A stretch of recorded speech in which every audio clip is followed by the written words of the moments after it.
Hello,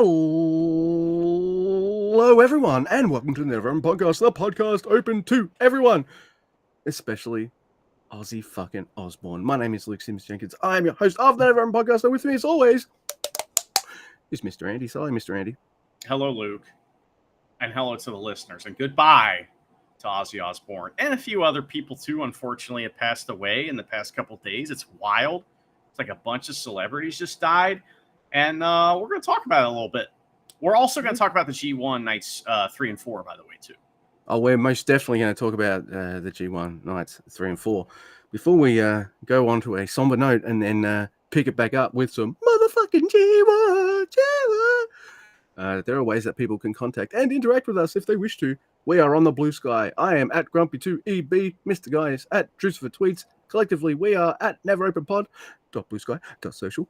And if you want to send us a written or voice email, you can do that too. neveropenpod@gmail.com. Also, if you got any of that Sasha Banks money, kick it our way. We have a Teespring store where you can buy merch that'll make you look never as far. And yeah, you can watch me do this whole intro plus the whole fucking show on YouTube. Yay! Never Open Podcast on YouTube. Like, share, subscribe, all that kind of shit. Hello. That's right, Luke. I thought of an idea. What if, maybe it's like, hey, where's Oscar Lube? Don't be a noob. Watch us on YouTube or something, right? So, and then, it's the whole fucking show, by the way. So, for next time. We'll get it next time. But Luke, yes, not only did Ozzy Osbourne pass away, unfortunately, Chuck Mangione passed away. The guy from the Cosby Show passed away. The Malcolm Warner, like the good one, yeah. And, from that show. And then we also had Hulk Hogan pass away unexpectedly. And I don't feel anything about him passing away because I don't really like Hulk Hogan. He's kind of like, all the he had quite a bit of like stock as far as like, people like Hulk Hogan a lot.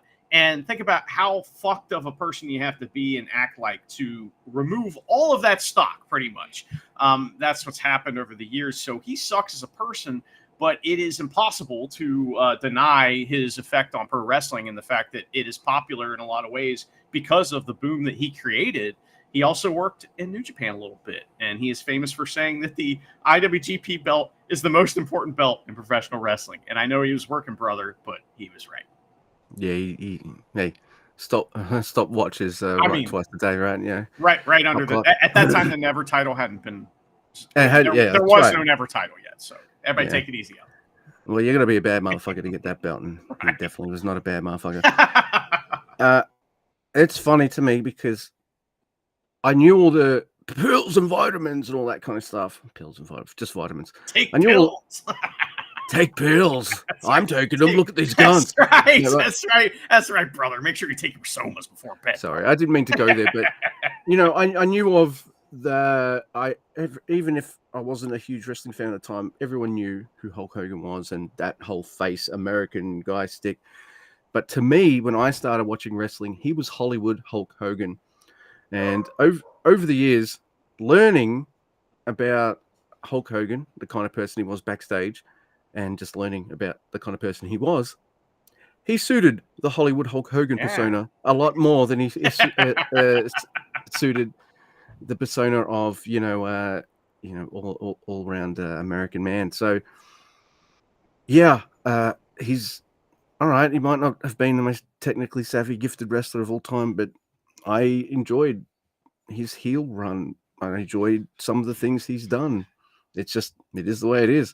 I'll probably say a lot of this stuff when Ric Flair passes away, all right? So it's a blow. It's a piece of my younger days gone. I think Ozzy hit me a lot harder, being a metalhead, and realizing that he was a complex bloke with a bad side and all that kind of stuff. But his last concert was for a fucking charity. Retires, passes away, dies a fucking legend. Plus, Ozzy hurt himself, right? Yeah, he didn't hurt other people like that I know of. I mean, maybe he did, but it seems to me like he was a abusing himself when he was abusing, things and drugs and people and stuff. And maybe he was abusing people. I don't know. I don't know anything about that, but I do know that this brought up a memory for me. Hulk Hogan. I can't think of a Hulk Hogan match that I like really, except for one. And it's not the one you're thinking of. A lot of people will think that, when he slammed Andre, that's so important. No, it's when he lost by count out to the Genius. That is one of my favorite WWF matches of all time. It's on Saturday night's main event. It's the only match that they had against each other that I know of. Definitely the only singles match. And for some reason, Hogan agreed to put him over. Like, now he's not pinning him, right? He's going to lose by count out. But of course. But Hogan was the champion at the time, and he wasn't losing to anybody, So this is a big deal. Now, I got to interview Lanny Poffo years ago, and when I brought that up to him, because that's always been one of my favorite matches, because it is hilarious. It's a top-notch comedy match. Hogan plays a part, but mostly it's Lanny Poffo just being hilarious and awesome, and Jesse and Vince on commentary being funny and like kind of reacting to what he's doing. It's just a great match. Mr. Perfect is ringside. He takes his gum and sticks it on the belt. He says, "This belt's not perfect." Great. It sticks it on. It's awesome. It's like one of my favorite matches ever. And I remember watching as a kid, and it's always been a great memory. So it was fun. I got to talk to Lanny Poffo about that. So it's funny because Hogan died reminded me like, oh yeah, I used to know Lanny Poffo, and that was cool, and he was so nice to me, and it was fun, and he loved talking about his brother. Loved it. But he also liked talking about that night that Hogan put him over and how much that did for him. Like that, when I brought that match up, that's what he said. He said he didn't have to do that, but he did that for me, and it was, it did everything for him in his career. And I don't know, I just thought that was one nice thing I could say about Hulk Hogan that somebody else said to me. That's a really cool memory, by the way. And I kind of want to watch that match now. You got to send it my way. My favorite match of his, it's probably a cliche, but it's when Sting beats him for the title, in WCW. That was fucking awesome. Yeah, that was cool. That was just because he had the title for ages, and he's Hollywood guy, and then Sting, he's been back for the rafters and all that shit, and then beats Hogan, and it's absolutely in freaking insane. But I think that says more about me because I'm a huge Sting guy. Because hey, I can get behind a guy who appears like a badass on the TV, and then when you hear anyone talk about him ever, who doesn't like Sting? Come on. I mean, there's some rumblings, but you don't know about them, so I won't tell you. So. Oh no, don't. It's not Flair or Hogan level, is it? He used to drink a little. That's it. So it's like it had something to do with that. But I have a question for you, as an old school WCW fan. Yeah. Do you ever think there was a conversation backstage where Sting was like, "Hey, I do woo," and Ric Flair was like, "Well, I do woo." Because they both do woo. They both do it. Only when Sting does it, he goes woo like that, right? And when Flair does it, he'll stop in your face. So I just think it's funny that both those guys, they do the woo, and yet they were both around at the same time, and they had storylines together over and over again. And I've never heard anybody go, they both woo. That's true. They do. I also think those two, they're totally different people. But they were mates. Yeah. Yeah. So in wrestling for sure. So. Yeah. I mean, Sting, he always trusted him. Never learned. Well, Sting always trusted everyone. He did. And got betrayed. Too. That was his fucking shtick. Man. Holy shit. He's. I'm gonna give you a second chance. You've already given me 12. All right, 13 chances. That's the lucky charm, right? Nope, betrayed again. But hey. They knew back then that if you wanted to make someone into a piece of shit heel that you wanted to get booed, screw over Sting. Yeah. Works every time. Yeah. Oh yeah. That's great. You want to get same with New Japan right now. You want to get someone cheered, put them in a feud with House of Torture. That'll kickstart them being faces for sure, mate. Yeah. So yeah. What's your favorite Ozzy Osbourne song? Oh. Shit. You've put me on the spot here. It is from Volume 4. Shit, I'm going to have to... Well, why don't I tell you mine, Yep. And then you can tell me yours. So I am a big fan of the No More Tears album. Like, I love that album.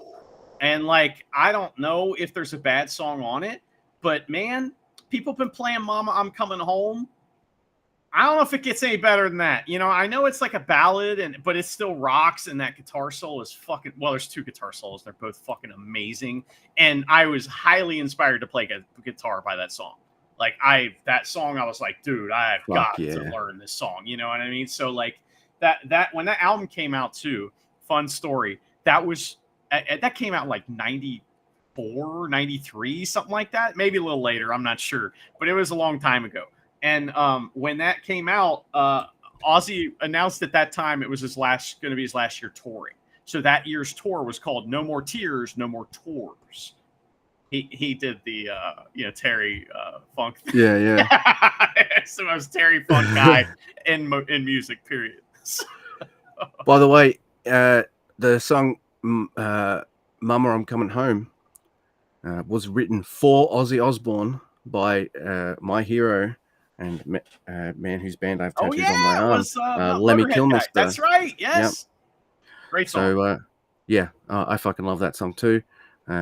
He wrote it specifically for Ozzy, and Ozzy fucking loved it. So I'm glad it inspired. Well, it's about Sharon, right? It's about him coming home to Sharon. That's cool, man.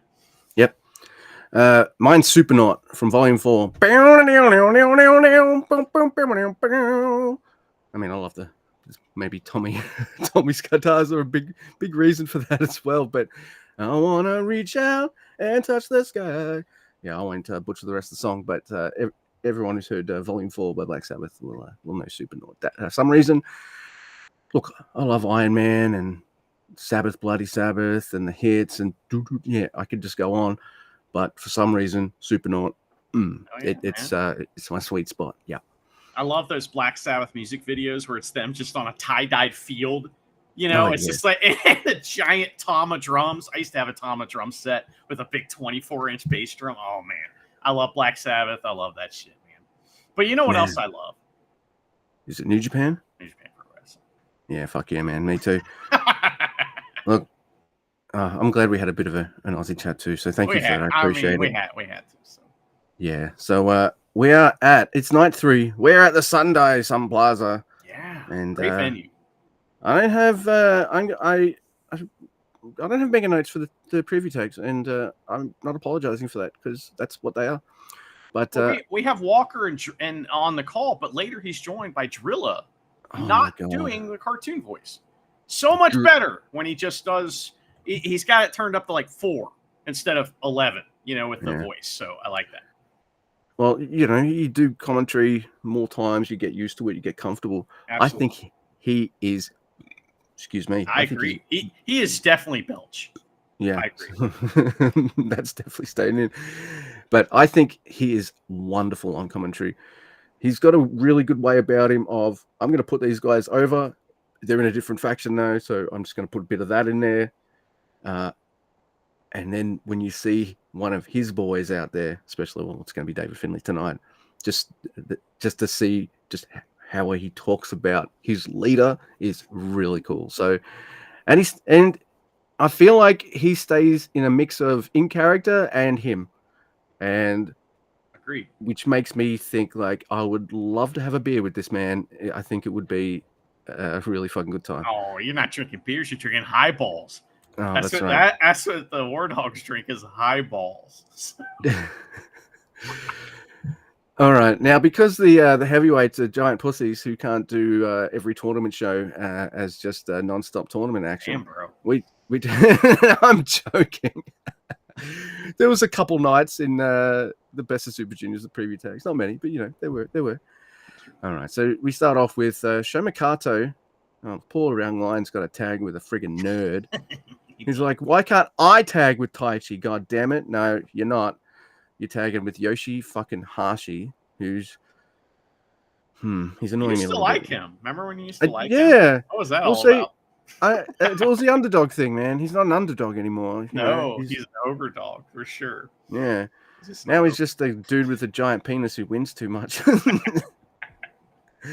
They're tagging together Sho Mikato and Yoshihashi against Taiji Ishimori and Drilla Maloney. Yeah, my first note, I've already said it. Paul Shomikado has to tag with a nerd, and poor Driller has to have 2 matches with Yoshihashi. But I think this is better for Yoshihashi than it is for Driller, because this will give Yoshihashi a bit of a feel for what Driller's like, because I'm not a fan of the finish of their match the next night. I think it's the other way around. I think that like Drilla has to figure out how to negotiate Yoshihashi. So There you go. I think there's a bit of both. Like, yeah. Because I like that match except for the end, but well, I'm not going to say I love it, but I like it. We'll get there. But yeah, it's fun, mostly because I like the chemistry between Driller and Taiji Ishimori, and anytime I get to see Taiji Ishimori hanging around, I'm very happy, and all that kind of stuff. Boner lock on Shomikato. Yeah. Briefly, let me mansplain the concept to everyone of feeding in wrestling. That is the act of presenting yourself to be struck or moving towards your opponent. Almost always. I can't think of a time when you would feed backwards. Yoshihashi is taking chops and starts backing up into the ropes, and then is surprised that the ropes are there and just falls down at one point in this match, because he's supposed to be feeding. He's supposed to be sticking his chest out going, yeah, hit me, with his eyes, right? But he doesn't do, he's backing up. It was amazing. I love that. He does. I mean, it's like basic concepts in wrestling. It's like, what? Look, I have a bit of respect for him because, yeah, he forgets a lot of stuff. He's a goof, and we can nitpick him, and we do. But I also see a dude that isn't coasting, you know what I mean? Like, he's actually fucking trying. I see a dude that's trying, like, he'll add a new move or do stuff. Like, I don't know. It's I can't wait to talk about that match. We'll talk about it more then for sure. But yeah, he's getting the I'm Goto's friend booking, and I didn't like Goto's booking, and it's trickling down. It's the trickle down Goto booking effect. Trickle down Gotonomics. It's the reverse rub. He's getting the reverse rubs. Yeah, and it's reverse rubbing me the fucking wrong way. That's what it's doing. Next, Luke, we have ELP and Jado versus Ren Narita and Kanemaru. And Drilla joins commentary, and he's very good at it. Is it kismet that Kanemaru and Ren are tagging together after Luke's proclamation that they're similar wrestlers? Walker even mentions it on the next night. But everybody fights. Jado tries a green killer and gets killed himself. There's heat on Jado for a few minutes. ELP tags in and flips all over the goddamn place. He's in. They do, some cool like preview reversals and stuff. Ren very realistically blocks the UFO, and they do a bunch of roll-ups and stuff. Jado's in for his crappy professional wrestling, as he calls it, and he tries a green killer again on Kanemaru. Push-up brawl, but ELP stops it. He's a tad late, but there's a push-up brawl anyway to Jado's leg, and he has to tap the fuck out to the figure 4. Yep, we're going to see more yeah, I mean it in a good way. Ren's a younger guy. Learn from the vets. Kanemaru is one of the best, and since you're a heel in a heel faction, man, you got a fucking great teacher there. Suzuki-gun alumni, one of the biggest pieces of shit. I say that as a term of endearment when I say that about Kanemaru. I hope he turns on Kanemaru one day, or Kanemaru turns on him, and it's like, duh, just like Sting and Flair's. That's right. All right, so next we have Konosuke Takeshita and Rocky Romero. Kind of like this team. Versus Great Khan and Bag. Takeshita and Rocky double teaming Bag is a great time. I really like it. I really like it. And whoever thought to put these two together, great touch. I like it. I like it a lot. And I love seeing Great Khan and Takeshita grapple. And oh my God, I can't wait till we talk about their match. It's fucking fantastic. And then we see, the crowd gasps because Great Khan, he gives the judo throw to Takeshita. Oh, that's right. You're in for a fucking treat next night, guys. Great Khan saves Bag. But no, Rocky accidentally kicks Takeshita. But that's okay because, Rocky recovers and does us all a favor and does something absolutely shocking that I don't see him do anywhere near enough. He wins because he pins Bag. Yay. Big win. Big win. That's it. And Young Lions have to pull apart Takeshita and Great Khan because he won't take the claw off Takeshita. Oh. The next match is cancelled, which would have been Daiki Nagai and Shingo versus Gabe Kidd and Gato. Got it. I was wondering there was something missing on this night. And I don't, I don't understand Abe when he's talking. I like it. I like to listen to what he's saying, but I don't know what he's saying. I really like the preview stuff between Takeshita and Great Khan, and it was like, something going on here, So I also really like Takeshita's theme song. I really like it. It's like Japanese pro wrestling.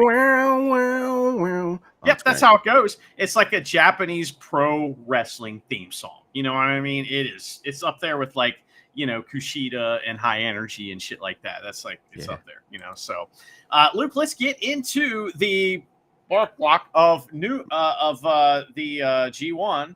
Yeah, no, there's another match. I can do it if you like. It is Murashima and Shooter Umino versus Zack Sabre Jr. and Hartley Jackson. I'll do it very quickly. Murashima going after Hartley Jackson is fucking awesome. Love it. He tries to slam him, but Jackson gives him a slam and splashes him instead. Zack Sabre Jr. tortures Paul Murashima. I love it. And then I get something else I love even more. And it's Zack Sabre Jr. torturing Shooter Umino. Murashima picks up Jackson. But he falls backwards with Jackson on top of him for a 2 count. That's fucking so good. Jackson gets Murashima. Murashima gets Jackson down with a drop kick and a scoop slam. Yay! But a DVD, or what they're calling his finisher now, Hartley Jackson, the Jagged Edge. And I'm like, okay. I think it should be called the Big Jack Off. He gave him the Big Jack Off. He's not getting up from that, No, it's not a happy ending for Murashima. See? Yeah, you got it. And Jackson, hey, he gets a win. I love it. Yeah, let's do the tournament. Okay. All right. Well, I guess now we'll start the G1. I definitely saw that match, every bit of it. And, the one we were just talking about that I knew all about. Next, we have the G1 Climax, Luke. And this is definitely the year block. And it will be the opening match will be Newman versus Rihoi Iwa. And this match is really good. There's a bunch of like really good opening stuff where they're feeling each other out and good back and forth. Rihoi Iwa eventually falls into the only story that Newman can tell, which is fuck your leg. And I'm sick of it. I'm done with the fuck your leg. I know I'm a little hot on it already. It's Newman telling us he wants to be a junior without telling us he wants to be a junior. Enough with the damn leg thing. It's ridiculous. I also have another wrestler I really like that I have to bitch about the same shit going on in all of his matches too. We'll talk about later. He is also a gaijin. So, but anyway, Drilla makes some really good points about all kinds of stuff in this match and throughout the night. I don't have any specifics, but he's very good. Newman starts to come back, and Rihoi Iwa hits a DDT, which Newman sells like a pencil, like going headfirst in the mat. That was cool. Yeah. There's a big strike battle. Rihoi Iwa catches Newman's leg on a kick and puts on a reverse single leg grab. Pretty cool. Don't see that very often. It looks like it actually hurts. Like a grab doesn't look like it hurts at all. It's like your leg. Oh no, you're bending it the way it goes. Yeah, I mean, it's like when they do the ring post spot. I'm going to bend your leg around the ring post. Yeah, but my knee goes that way. Yeah. Don't tell him. Don't tell right. Ren to read that. But anyway, there's an awesome series of German suplexes ending with the Chaos Theory for 2 from Rihoi Iwa. He grips Newman the fuck up, gets the win. Newman's on 2 points. Rihoi Iwa on 4. Yeah, that was good stuff. I'm with you on the leg selling thing. You know. Callum, you can sell other parts. It's fine, man. But he is young, and he's got plenty of time to learn and develop and get awesome. Well, I like him now. So here's another idea. Nobody isolate a body point and go out there and have a fucking never match. Yeah. Why? This is the G1. Somebody just go do that. Yeah. I know. Callum's just getting used to being on the outside and not dying immediately. So, just baby steps, baby. That's fine. Baby, yeah. Anyway, next we have a match that I think you and I were a little nervous about. It is Hiroshi Tanahashi on 2 points versus Bolton Oleg. Why were we nervous about it? Because we have this crazy theory that I don't think is all that crazy, that Tanahashi booked himself to pin the champion, which we reckon should have been Goto for this G1. I'm glad it's not. And we didn't like that. Yes, it's Goto, but Tanahashi in his last year probably shouldn't be pinning the IWGP World Yeah, Heavyweight Champion. unless you're going to be it at some point, but Yeah, that's a very Hulk Hogan thing to do, Tanahashi. yeah. Yeah. I oh, yeah. May not be his decision, but who knows? So, but either We way, it's don't know. fucked up. So. He's the fucking boss, though. He could say, "I don't think that's a good idea," but not everyone's as selfless with their decisions backstage as like Gato seems to be. He books a lot of this stuff, and whenever he's in a match, he's losing. That's it. So yeah, I'm nervous because Tanahashi. I'm like, well, if you booked yourself to be the champ, are you going to beat my champion as well? Let's see. We have Ref Chumpy. Hell yeah. Doing a fucking Oleg never match. Let's go. It's a nice feeling out process, and there's like a deadlift, bolt, and shake. That's I like that stuff. Tanahashi, he tries to he tries to make the ropes so so Oleg will stop. Oleg just wrenches him back and does it some more. It makes me laugh. The crowd gets mad when he shimmy shakes him and stuff too. They're like, it's funny. The first time he does it, they're like, they gasp. So he does it again. Yep. Oh yeah. Oleg's listening. That's great. Tannery takes over. Oh, he's playing some air guitar. There's dragon screws and a German suplex. Nice. But double barrel shotgun drop kick. That's what I call it when Oleg does it because he's a big man. I love it. Oh, hell yeah. I want to see him do this like fucking Henry Cavill in Mission Impossible. Just fucking cook them There up. used to be a wrestler around here that would do a big kick as his finish, and he would cock his leg like Roman Reigns, but he did it to his leg. It was so fucking funny. He used to do that. So. Oh my god, that's great. Now, so double barrel shotgun drop kick by Oleg, a Bolton bomb. You can't. No, there's a roll up by Tanner. He does 2 twist and shouts. Nope. 3 twist and shouts and a sling blade. Ace is high. Nah, bro. Oleg catches that shit. You can. Kamikaze. Never champ wins. Oleg 4, Tanahashi 2. That match was really good. Yeah, I really liked it too. It was excellent, and I was, I don't think I would have felt any different if, Tanahashi had won. I'm glad he lost, but at the same time, the match was going to be good either way. I mean, it was great. I don't like this crowd. They love you see Oleg at the end. Thank you, Tanahashi-san. Thank you. Oh yeah, thank you. Yeah, big time. He did the thank you, brother. Thank you, brother. Yeah. That's funny. So, but yes. Anyway, that match was fun. The crowd goes fucking nuts when they see the graphic for this next match. All right, and I love this. It must be this match. It's Sonata versus Evil. This is like as soon as the G1 started, no matter who you were looking at the blocks going that match, right? So this is great. Right away, we don't get the finger poke of doom. We don't get the will you lay down? Just Evil just tries the full Sonata right away and just attacks him from behind. So it is a match, right? And they all catch each other trying to cheat. And then they decide, we're going to have a fair match instead, right? So both guys cheat again immediately, obviously. And then on the outside, Sonata throws Evil into Japanese commentary, and Milano is killed. He will never, he's dead. Sorry.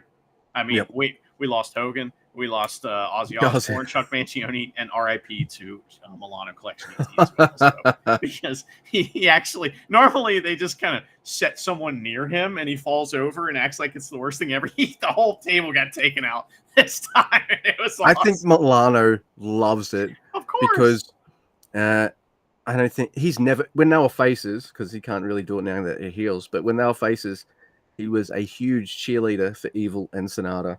So, look who they're doing spots with. It's Milano. They're fucking tight with him big time, aren't they? Yeah. He used to have their merch and shit. Like he had the little Evil little thingy and he held it in his hand. It was a scythe. Because if you don't know, often wear Sonata t-shirts and stuff. Yeah. Evil used to come out with a giant scythe, like he was the Grim Reaper when he was a baby face. Oh yeah. And when he was a heel too, but LIG heels were different. But anyway, that was fun. So anyway, Japanese commentary gets knocked out. Then Evil knocks Sonata off the apron into Abe's table, so we get that spot, and Aga goes flying, and that's funny. Then Kanemaru appears and rings the bell. That allows Fale and Togo to beat up Sonata. Marty is the ref of this match, and he is killed right here, and Kanemaru takes his shirt. and puts it on. And this is great. This story is not just out of nowhere. Remember when Kanemaru was the official? He was the like special guest referee for one of these type of matches. I can't remember who it was exactly, but it was really fun. It was at Kurgan Hall, and so he is an official in New Japan. So he takes Marty's shirt off and he starts reffing the match, and it's great. I really like this twist. So Kanemaru is now the ref. Fale is going. For Dawn to Dick contact, which is a Walker call. That was good. He's like, Dawn to Dick contact denied. But Kanemaru says, no, that's cheating. That's not allowed. We're having a clean match right down the middle, right? So they do fast reversals, Sonata and the Evil, and Sonata gets a skull end. And then, this is amazing. So Marty Asami is shirtless, and he's jacked, and he's pissed off. So Sonata gets skull in. Kanemaru's down there examining the hold, and Marty pulls Kanemaru out, takes his shirt back, and talks shit to everybody.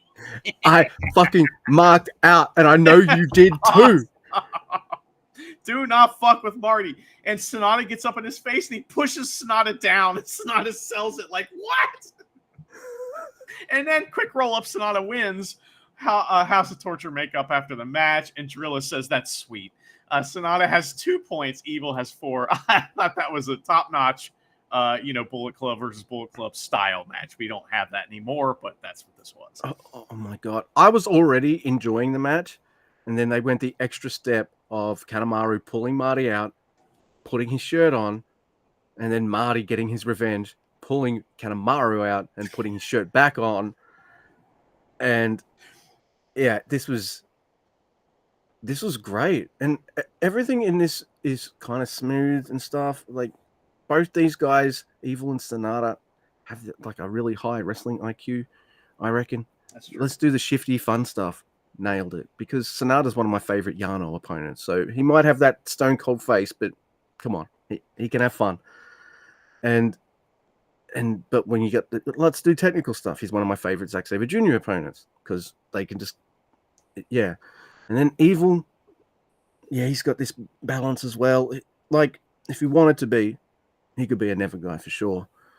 Evil, he's got the build and the move set for it, without the cheating, of course. But just worked for me. I thought this was wonderful and might go on my short list of silly matches I like to come back to. So absolutely right. It was fun. I like that. All right. Oh man, I expected to cover that match because you might be covering this match, but I will happily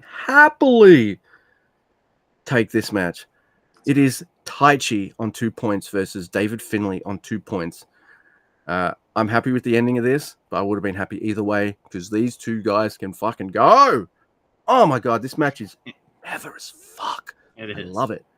There's a huge Taichi back body drop like near the start, and fucking Finlay makes the mistake. He says, "Come on, bitch, what you got?" I'm like, this guy was in Suzuki-gun. He'll fucking torture your ass. Are you serious? Like, what are you going? Oh my god. Taichi smashes him in the face, in and out of the ring. He goes for a dangerous suplex on the outside. No, David flips out of it and sends Taichi into the ring post. This match is just fucking physical as hell. And I mean, we've been huge fans of Taichi for a long time. You probably a little longer than me. But this version of David Finlay is the fucking bee's knees. And we've both been huge fans of this version of him pretty much as soon as he took over Bullet Club and started power bombing everyone everywhere. That was great. And not getting injured all the time. You know what I mean? You know, so he's managed to have this power moveset that also, he seems stronger, in terms of his body, kayfabe, in real life. And these two just fucking go for it. It's amazing. And and as David Finlay wails on Taichi decides to do a dangerous suplex, which I have written down here as a dangerous. Holy fuck. By the way, maybe I never noticed this before, or maybe it's just part of just Finlay's new shtick or whatever. It's not just his moveset. his bump game is a lot better than it ever was. Like from when he took over Bullet Club to now, his bump game is fucking amazing. He likes to get bumped out of the ring. Like Oh that's yeah, something he excels at. Like in that case, Taichi dangerous suplexed him out of the damn ring. He does yeah. the cactus clothesline. He likes to fall out of the ring. It's like having that as a special move is a good thing. So one of my favorite, by the way, so dangerous. David, he makes it. He makes it in before the 20 count. He tries to roll Taichi up twice. There's an into oblivion, and Taichi kicks out. Massive Taichi chance. Dude wasn't even supposed to be in the G1. Fuck you, New Japan. Listen to this Not even shit. supposed to be here. He probably smells like fucking shoe polish. Yeah, he's fucking Dante. Yeah. All right. I didn't write many notes for this sequence because I just sum it up in a sentence, but it's outstanding because both men do power reversals. They're trying to put fucking big power bomb power moves on each other. Reversal. I'm going to do this big move on you. Reversal. I'm going to do this. It's fucking incredible. And New Japan reversal sequences. If you're one of the top guys or pretty good at what you do in New Japan, you can do really good reversal sequences and things like that. You don't see many like this where they're trying to put massively huge moves on each other. And if one of them hits one of those power moves, it's maybe not over, but it'll lead to the match being over. And I just fucking love this. It's amazing. I'm on the edge of my seat for this. And these two, god damn, put them in a feud. Holy fuck, I'd love to see this again. It is incredible. But Taichi, suddenly start to love Goto because Taichi's getting the Goto booking. You like him because he's not here. It's funny. They always say, you got to go away, in order to come back, right? Yeah, but just stay. Look after your kids. Have some fun daddy time. It's fine. You were champion. Taichi takes over Hontai and is right. the leader of Hontai. Oh, dude. But all these power move reversals lead into Taichi trapping David Finlay into a Black Mephisto, and I just lose my shit. And I'm like, be a proper Black Mephisto, not one where someone does a finisher and they're like, oh, I'm too injured to get the cover. Oh, thank God he got the cover. 1, 2, 3. Motherfucker, Taichi beats David Finlay. I'm losing my freaking mind. This was never as fuck. I loved it. Taichi on 4, David on 2. I would probably still be favorable on this match if David Finlay won. I probably would have expected it as well because of where Finlay is compared to Taichi. But we're Taichi guys, so fuck it. I'm sorry if this is getting old, but it's kind of like it's just fun to think about. So Finlay was supposed to lose the Goto again. Yeah, I know. Again! Like fuck, that sucks. It doesn't sting with Taichi, does it? No, I like it. It's fine. How many times have he lost to Taichi? Never. So this is, it's not like he's challenged Taichi for the IWGP Championship twice and lost, both times. A third loss though, dude. That would have sucked ass. Yeah, that's interesting. I can't, it's fun to think about. So anyway, we're speculating. It could be they did change some of the bookings. We don't know. But anyway, next look, the main event. It is Yuya versus Tsuji. So young guy versus young guy. This match was just getting to the magic time last year when Yuya got hurt, right? That was like that, man. Yuya was on a tear and he was killing it. And then he faced Tsuji and he got hurt. So this is kind of like unfinished business here. And I love that. They kind of have standard fare at the beginning, going back and forth. Yuya goes for the arm, of course, and Tsuji focuses on Yuya's entire body. Which I think is funny. So, Tsuji baseball slides Yuya out to the floor and sets up a big dive, but Yuya gets back in the ring and he gets some dope arm fuckery. Tsuji gets a German suplex and takes over on him, and then he hits a top rope Spanish fly for 2. They hit a big strike battle together. Tsuji gets a bunch of huge overhand. Oh, he hits one in particular overhand chop that is just like, I mean, it puts Yuya down on his knees. It's so good. And I don't like overhand chops. They usually kind of suck. You know what I mean? Unless it's like Suzuki doing them. It's Yeah, usually yeah. or like a lucha guy is facing Hiromu and he has to step it up, right? Then it's going to be a good overhand chop. But man, the Tsuji is as you say, I'm allow it.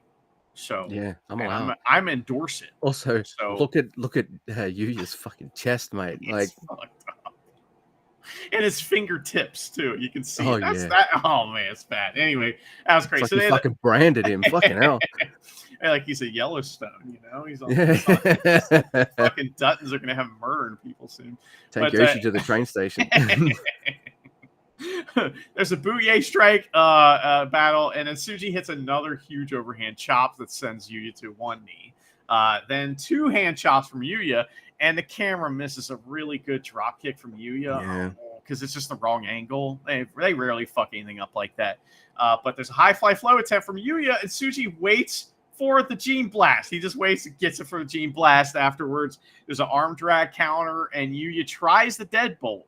Big time shit going on here, right? This is big time. Huge counters, near falls. The crowd is losing their mind. If I was listening on headphones, I would hear their feet stomping. Yuya, he gets a bridging German for two, but, you know, Iwa doesn't let go, or Yuya doesn't let go. There's a bridging dragon suplex for two, a high fly flow, but Tsuji kicks out. Yuya goes up again. He gets Gene blasted right out of the goddamn air, but he kicks out at two, and that was a big moment. I like that a lot because I was worried. You know what I mean? If that was it. You know, not that I care who wins necessarily, but like I just wanted it to be definitive and like a good finish. I didn't think Yeah, that was absolutely. a good finish. So Rana reversal to the Gene Blast for a quick pin, but Tsuji has one more in him and blasts the fuck out of Yuya's jeans. On this night, the Heat Storm is better, or the Gene Blast is better than the Heat Storm. Tsuji's on 4, Yuya is on 2. Yeah, I thought this match was fucking wonderful. And it's kind of wild too. These Really guys good. went for it.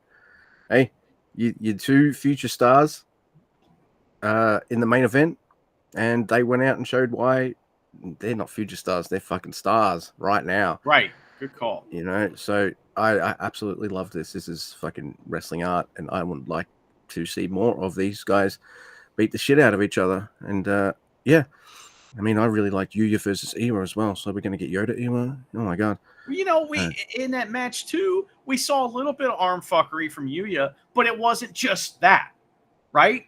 You know, this is what I'm talking about when I'm bitching. I'm not trying to like bring this up constantly, but when I'm bitching about Newman, like with the leg stuff, it's because look at this.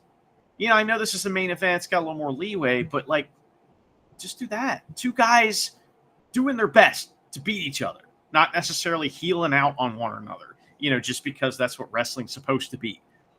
I don't like it. Yeah. I'm mad about it. Yeah.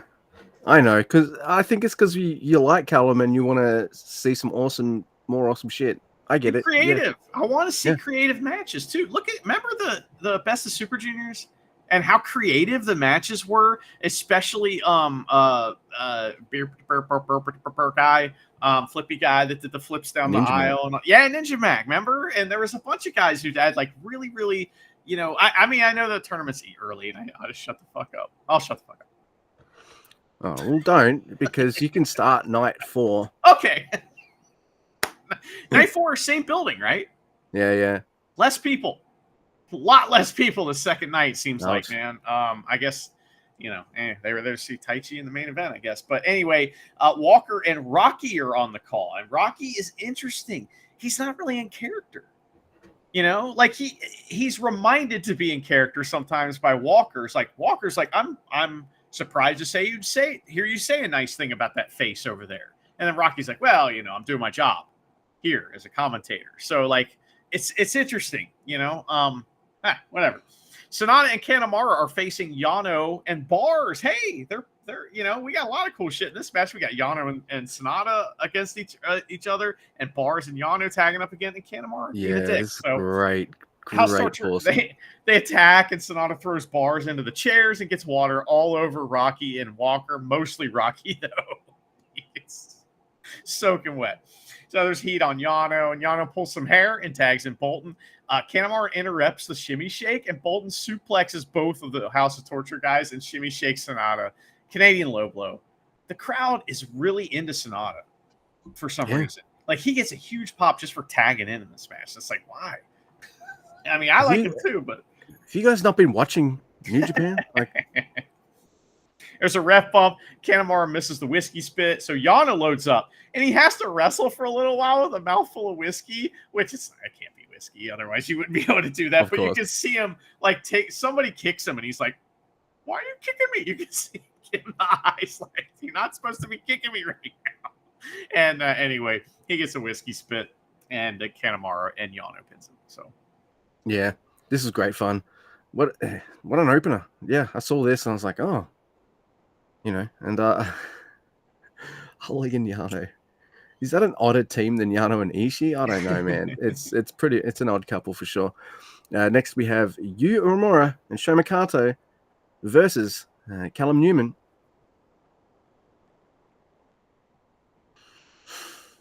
And Bag. Bit of extra sigh stank there because I like the preview stuff between Callum Newman and Yu Uemura. I think that'll be a fun match and it'll be their first time having a singles match, according to commentary. But then I see something I don't want to see, and I knew it was coming because Sho Mikato is a young lion and Bag isn't. And that's Bag winning with Jacob's Ladder. Wait, is his name Jacob? Ladder. Jacob's Ladder. There we go. Brian's Ladder. That's what Yeah. it's called. It's called Brian's Ladder. Yes. That's great. Man, that is a stupid name for that move. I'm sorry. It is not clever. It is just bad. And I mean, I don't know what to say about that. But fucking We have to bag it mercilessly. I mean, yeah, absolutely. Desperado also joined commentary during this match, and he just tagged with Maki Ito and Tokyo Joshi Pro and did the whole entrance with her, the idol entrance and all that stuff. And it was versus Chris Brooks and somebody else, and they had like a wild match, and that's fun. I'm glad that cool. Desperado's out doing shit while this is going on. If I would now, this is a fantasy right here, fantasy dream book. But if I was a wrestler in Japan, whether I spoke Japanese or not, I'd be trying to get booked on shit like that on days off if I could, right? Or would that get you heat? You know what I mean? I don't know how it would work, but it seems like that would be like fun, to go do those other shows. But I feel like Despi's always had that little bit of extra leeway, because he missed the Best of Super Juniors when Jun Kasai broke his jaw. Yeah. Hey, and that gave a Stokey, so and it worked out for New Japan. And they're still letting him go do this shit, yes. Yeah, and they let him have his own pay-per-view show, and all this kind of stuff. So, yeah, they like him. When is Master Watto going to get his own paper? Maybe never. I'd watch it. Anyway, next, Luke, we got Taichi and Yasuda versus Evil Dick. And Evil and the Dicks attacked Taichi during his entrance. He didn't even get to sing his song. Rocky refers to Evil as the president, and Walker has to explain that that's an old gimmick, brother. Yasuda tries to come back against Togo, and something gets botched here because Togo gives him a fucking shoot elbow in the head, and it's like, easy, buddy. I bet you wrestling Dick Togo kind of sucks if you're a young lion, because, I mean, he's an old vet, and he is going to make you do the thing that you're supposed to be doing, so... Oh, yeah. Anyway, Taichi tags in versus the former president, and there's a ref distraction. Fale hits a punch to the gut on Taichi, and Taichi fires up and hits an axe bomber, but he foolishly tags in Yasuda, who Evil is certainly going to kill. Taichi gets in to help out for a second, but Yasuda slams Evil, and he hits a drop kick, gets a 2 count on the former president, but in the end, Yasuda taps out like a bitch. I get it, though. Like, how many jobs does fucking Rocky Romero have? Like, 1,000? He has 1,000 jobs, right? Plus, he's working for 2 companies at the moment as well. So, yeah. But you might want to at least, if you're not watching the product, maybe watch a preview video or something. Holy shit, man! I'm pretty sure Walker does those. Usually Chris Charlton or something. You might want to check that out. I thought that anyway. Yeah. But Rocky's enough of a pro to even just keep going and making jokes about it. Like, oh, is it Togo the treasurer and all that kind of stuff? Yeah, so he's like, you know what? I'm just going to lean into the I fucked up and just make it funny and all that. So, yeah, it works. I like Rocky a lot anyway. Yeah. So next we have Yota Tsuji and Daiki Nagai versus Ryohei Iwa and Hartley Jackson. What a team! Oh, dude. Iwa and Yoda preview is something that promises to, for me at least, to be like never and magical, and I Right. want that. Isn't that nice? All these young heavies come back, and you want them to wrestle each other all the time because it's fucking awesome. You know, it's it, yeah, it's great. You know, I love it. Anyway, Nagai, he's showing fight at Hartley Jackson, and then he gets fucked up. Splash in the corner, standing lariat, 2 sentons, one by Jackson, one by Ryohei Oh Iwa. man, that was Poor great. Daiki Nagai. Nagai, though, takes a bit of work, but he manages to hit a spine buster on Hartley Jackson, but a DVD jag off, and Jackson gets his second win in a row. Nice, I love it. That was a perfect pro wrestling match. I mean, it was like that was one like it doesn't get much better than that for a tag match as far as like a short preview tag match like this. One of the reason I say that is because everyone in the match had a story. And Yeah. not only did they have a story outside of this match, but they had a story inside of it as well. And it was awesome. Like, for example, they set something up, they knock it down. Daiki Nagai picks a fight with Hartley at the beginning when he tries to knock him off the apron, and Hartley's like, that didn't work. You know what I mean? So they wrap that up at the end. You know what I mean? Also, there's a part, so Daiki Nagai and Tsuji have some tag moves. And one of them is he's about to put Ryohei Iwa in a brab, and here comes Daiki Nagai fucking hitting him with an elbow while he's in the brab. So that was awesome. So later on in the match, fucking Hartley gets Daiki Nagai down out of nowhere. Here comes Ryohei Iwa with the senton. Boom. That was amazing. And rightly, Walker said, "Oh, a little revenge," you know. So that was man. That was a great match. Anyway, next we have a match that has something very offensive in it. And I apologize. Trigger warning if you are aware of what guitar is. A guitar. Let's just put it that way. If you're aware of what a guitar is, then this match might be offensive to you. So Tanahashi and Murashima versus Gato and Finley. The heavies start out, right? The crowd's mostly enthusiastic just for Tanahashi. Finley grabs Tanahashi's hair, and Tanahashi does the same, and Walker calls him out. Like, he says it like it is. He's like, yeah, Tanahashi, not above cheating. I don't think he said cheating, but that's what he's saying. So that's pretty funny.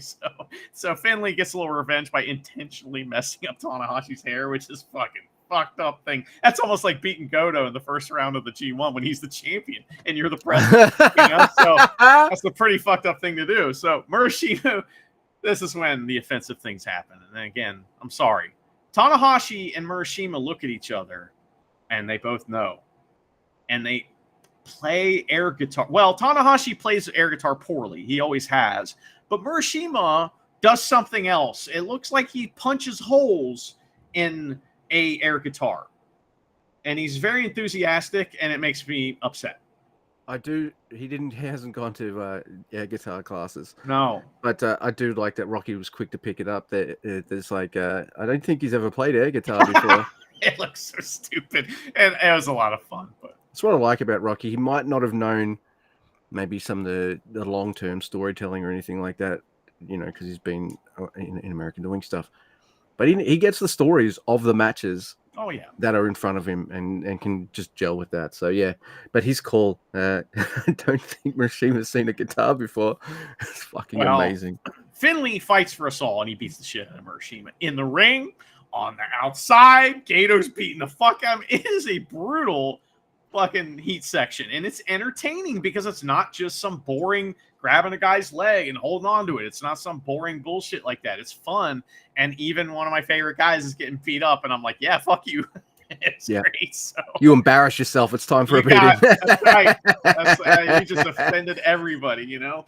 Anyway, they like Dick Togo and Finley, they stopped Murashima from tagging in a few times too, which is fun. But eventually he does tag in Tanahashi, who is the most strong wrestler in the world, and he fights off the War Dogs, no problem. Murashima helps. He gets a power slam on Gato. And the Ace wins by, what is this? The GTO he hits on Gato. Yeah, the JTO. That's right. GTO, yes. Yeah, so Jay tapped out. But yeah, no, that was... tapped out. Yeah, he did. Oh, you got it. Finally. There it was. Jesus Christ. And bag. Oh my god! All right, I'm glad I didn't have to listen back to that to be like, ha ha ha! You changed it to a G. All right, fuck Wasn't you. even a good joke. Sorry. No. You still got the reaction you wanted. It took a while. All right, Silence and shame was the reaction I was looking for. Yeah. Anyway, Oh my. G1, Lou. All right, it's B block action. We have Drill Maloney versus Yoshihashi, and Ref Chumpy's here. Oh Yeah. hell yeah! Driller and Yoshihashi, they start off with just chopping the shit out of each other. Nice, loud sounding chops. Yoshihashi wins the chop exchange. I'm like, okay. Driller reverses an Irish rip into the corner, and Driller's doing fuck your back. Excuse me. And am I always talking about Driller when I belch? Why is that fucking happening? Excuse me. That's it's unprofessional podcast. Let's talk about it. Yeah. Anyway, I'm doing a Yoshihashi match. How much seriousness do you want me to have? Fuck off. Headhunter by Yoshihashi. There's a strike combo and a DDT too by Yoshihashi. Dragon suplexes by both men. Some more chops. Spine buster by Driller. Elbow drop too, which I quite like. Crowd's barking. Hell yeah. Yoshi tries to fight off a German suplex. He fails, but then he does a shitty landing. I'm like, fuck you, dude. Take the German. He lands on his shoulder, but he's rolling, so it's okay. But it looked bad. Yeah. Just, dude, take the German. Like, come on. Don't be a bitch. There's a gore. And but Yoshihashi reverses a Driller killer into like a reverse DDT. Yoshihashi catches another gore, tries for a power bomb. They're battling out, but a destroyer for 2. And then Yoshihashi hits Karma for 3. Yoshihashi Yoshihashi's on what the fuck? Yoshihashi's on 6 points. Driller on 4. In any other year, you would be happy about this. That's funny that you hate this. This is funny to me. This whole match should just been chops. Just do that. It would have been way better than whatever the fuck this was, because this was not good. I'm so much happier with him and Goto when they're doing their tag shit. Yeah. You know, I don't want Goto heavyweight champion, and I don't want Yoshihashi. I'm the best friend of the champion, so now I'm going to get booked, and they're going to give him a singles run on something, aren't they? He's done winning for now. Don't worry. Yeah, I know. This is just the champ better start winning fucking soon, though. Anyway, I did not like this match. There's a lot of reasons. I really like Yoshihashi. I know I talk shit about him all the time. I'm going to continue to. Like, he really was bad in this match, and like his version of trying to sell his lower back is comical. Like, in a way, like, I'm saying it's laughable is what I'm saying. It is shit. And like, I mean, I've seen student shows many times. I know what that looks like. That's what this looks like sometimes. And it's like, oh my God. He's supposed to like counter the Driller Killer with that crucifix thing, right? But no, he just like can't do that for some reason. And he hits like the zigzag, and Walker doesn't know what to say. He's like, oh, I'm not sure what you know what I mean? He's not sure what to say. And it's like, I don't know. Don't put Walker in that position, Yoshihashi. I don't like this is as close to a rant as Mr. Andy gets, and I fucking love it. I don't like it. He's just really getting highlighted the things that he sucks at. You don't even rag on Goto this much, but Goto's best friend, fuck that guy. Well, Goto can wrestle. Yeah, at least he's not going to make a fool of himself and the person he's wrestling with, like Yoshihashi does on a regular basis. Anyway, all right, next week we have ELP versus Ren Narita. This is good. It's got a problem though. So Ren dashes off into the darkness. I like this. Once his ELP's music hits, I like that because he is from Batman, but also torture, man. And this is a great Kanemaru gambit. It's a classic one where he's basically in the crowd, and as soon as ELP and Jado come up the ramp, Ren makes sure to take out Jado first and then takes out ELP when he doesn't notice. That was great. I like that. ELP takes a great bump into some chairs, and then he recovers and he hits Ren with the chair, and Marty's out there going, you can't do that. ELP's like, fuck you, Marty. Your shirt's on. I'm not scared of you. You know what I mean? So, you know this is a House of Torture guy, right, Marty? Shut the fuck up. ELP dives off the ramp onto Ren and drags him into the ring, and that was fun. Ren gets his knees up during one of ELP's flippy flops. Enough with the spot. Enough. Every match. Enough. Just saying. That's my problem with this match, is that this is in every ELP match, and it's like, man, come on. You remember that time? We're gonna watch all these matches.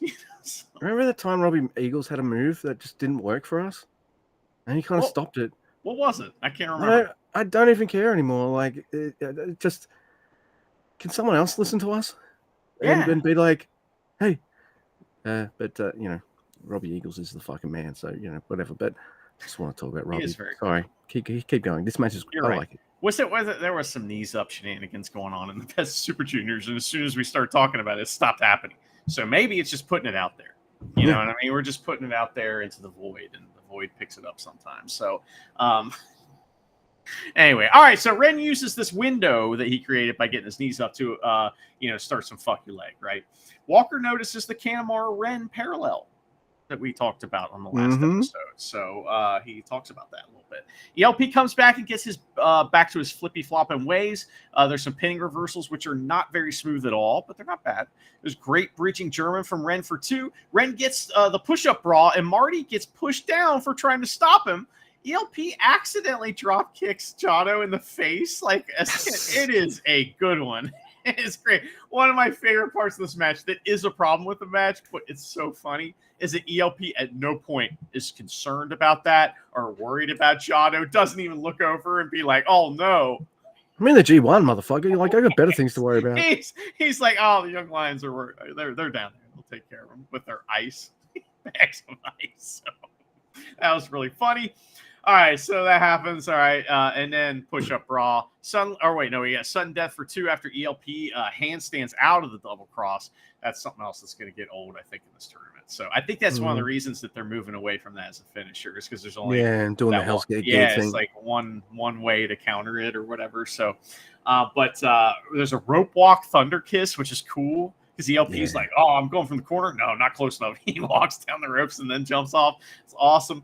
And then Kanemaru appears and pulls Marty out of the ring because he's got to get his heat back on Marty. So there's I hope this goes throughout the whole tournament. I hope that they go back and forth the whole time. That would be great, man. I'd love it. Putting Marty over. Love it. Whiskey, spit, but ELP handles Kanemaru and his whiskey spitting ways.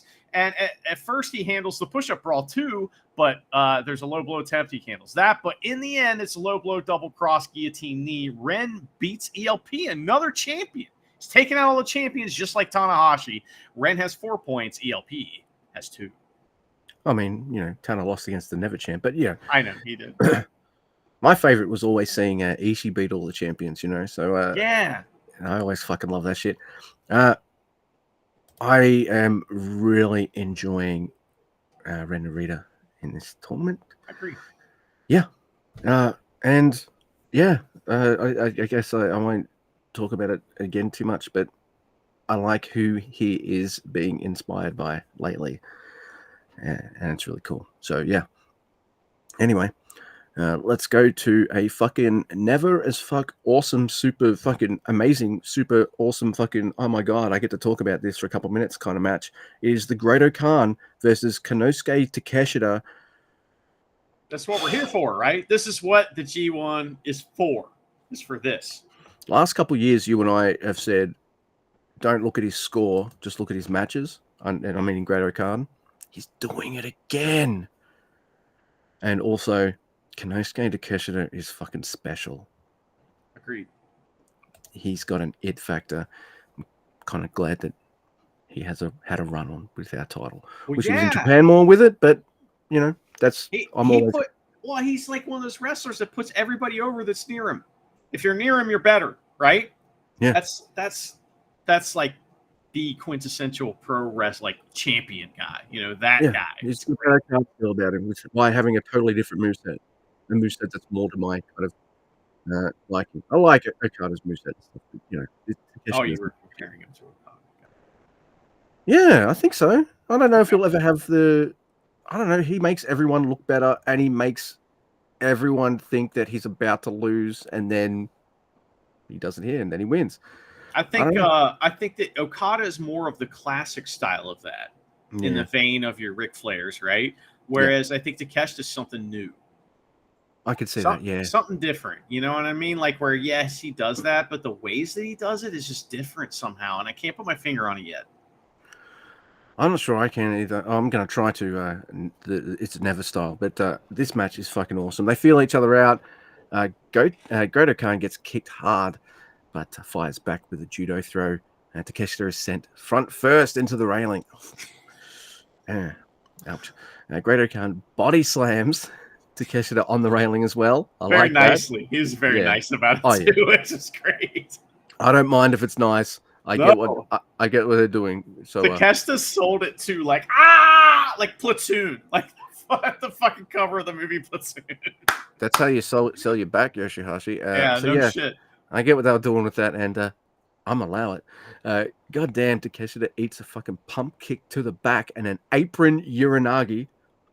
That looks fantastic, by the way. Yeah, fucking awesome by Great Khan. There's a camel clutch variation by Great Khan, and then he puts on the proper camel clutch as well.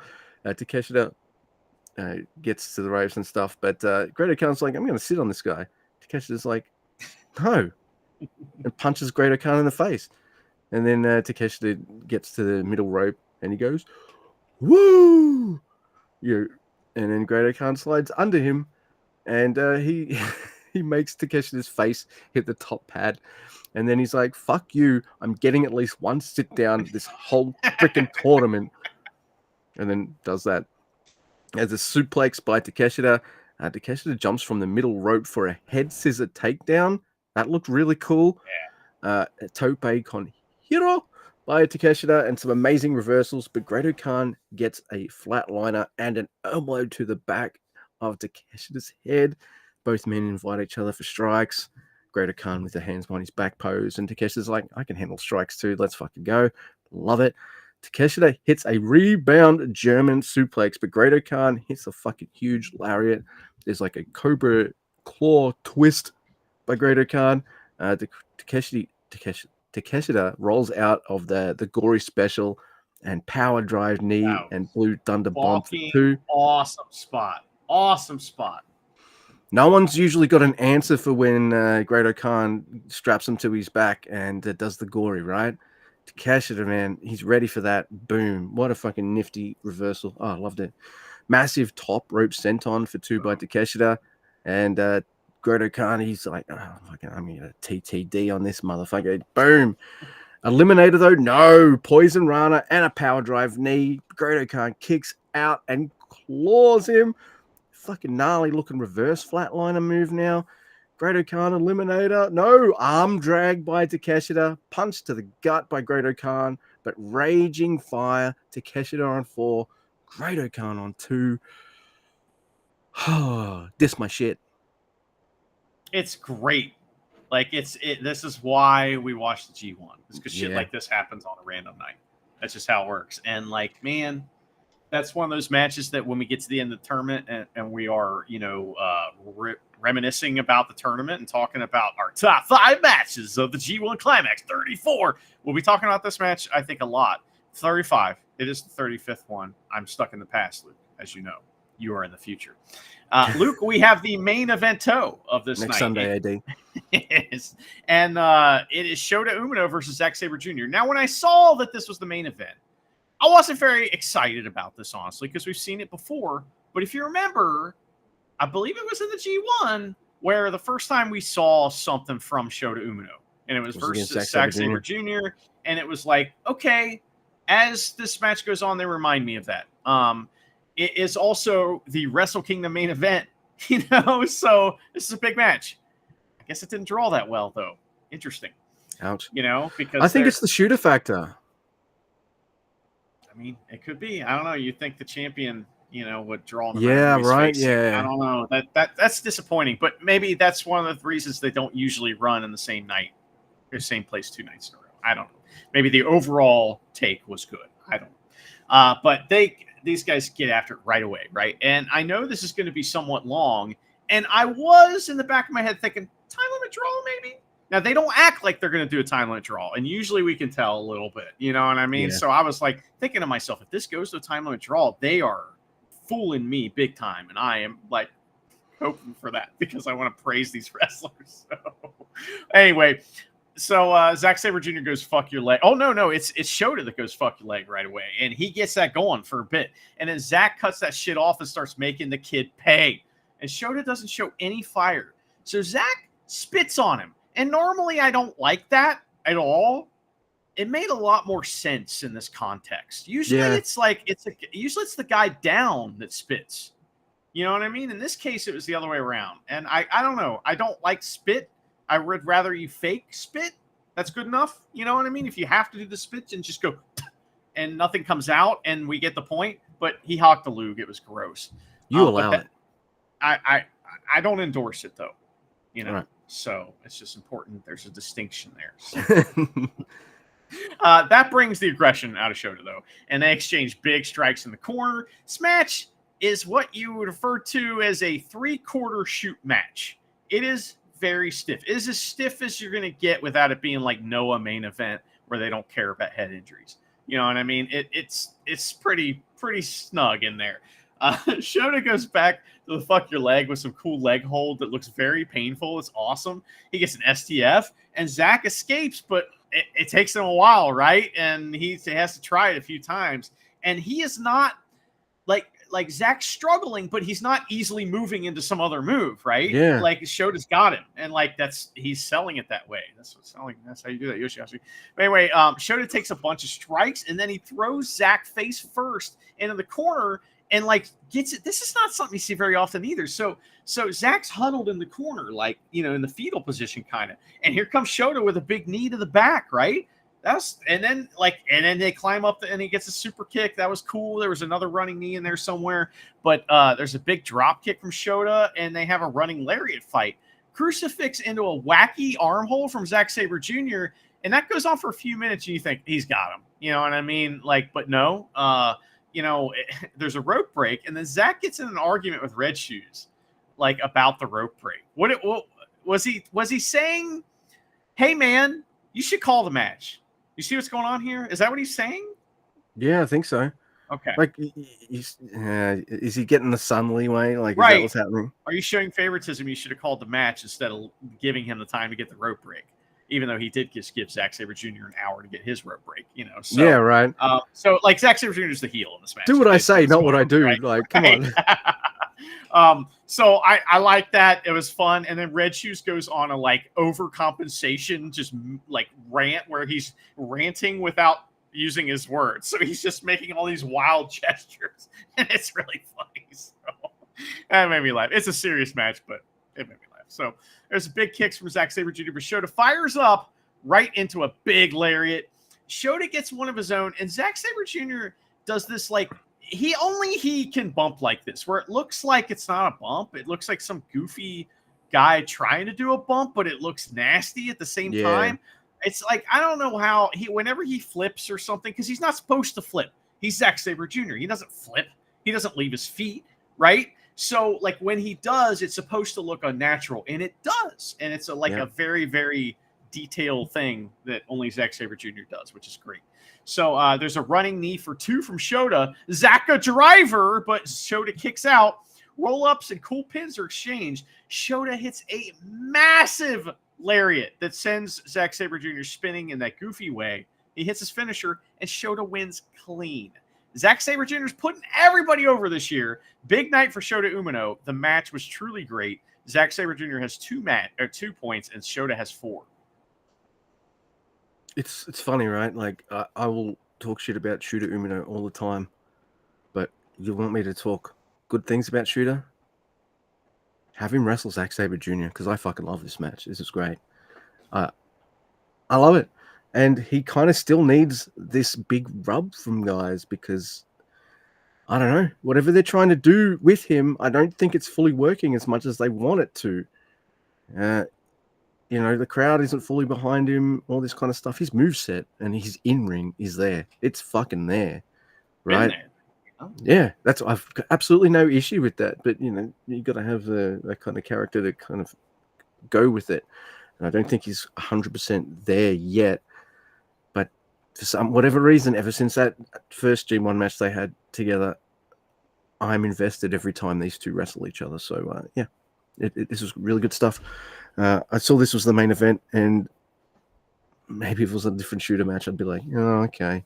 This time I was just like, oh, fuck, that's the main event? All right, strap the fuck in. Let's go. That was good stuff. And I'm kind of surprised that Zach's got no pins yet. He's got 2 points, but, that's only because Gabe Kidd wasn't able to wrestle. We missed out on Shingo versus Zack Sabre Jr., Shingo versus Gabe Kidd tonight, which is... it's crushing because he's I still would trying to love come that match. back too, right? So Yeah. like that's the story, is that he's like, I'm coming back, So makes you think something that like maybe that's a concession that they're making just for him. You know what I mean? Like okay, you can come back when your knee's okay, but it's not okay right now. We're gonna decide when you come back. Kind of thing. Oh man, at some point, I mean, we're not halfway through the tournament, and I will take a handful of matches over none for Gabe Kidd, but I would rather he miss the G1 and get healthy than come back too soon and get fucked up again. You know what I mean? Of course. But think about like what do baby faces need? They need sympathy. Yeah. I mean, I wanted to come back, they wouldn't let me. Yeah. And he'll come back and people will be barking for him, and yeah, I get it. Yeah, so and if he can't wrestle the G1, it's fine. He can take the time off. Don't need to take the title off him anyway, because we're not in title match it's part of New Japan. It's tournament season. So he's, depending on how serious or whatever, all that kind of stuff. But 4 nights in, I don't like all of the finishes, but I like most of the matches. So yeah, I think this G1's awesome, and I'm having a great time. What about you? I can't wait to see what dumb thing Yoshihashi does next. And I can't wait to see what, awesome thing everyone else does next. So that's my sum up of the G1 so far. Oh my God, you've got your own horse now, and you're beating it. You're beating it. It's nice. It's nice to have your own horse to beat, isn't it, Mr. Guy? Feels good. As long as it's dead already. Yeah, that's true. I will not be cruel to animals. So. I mean, you could spend at least 10 years just beating his big-ass horse penis before you even have to beat up the rest of him with the stick. So there you go. Okay. I said beat up, not beat off. Oh, jag off?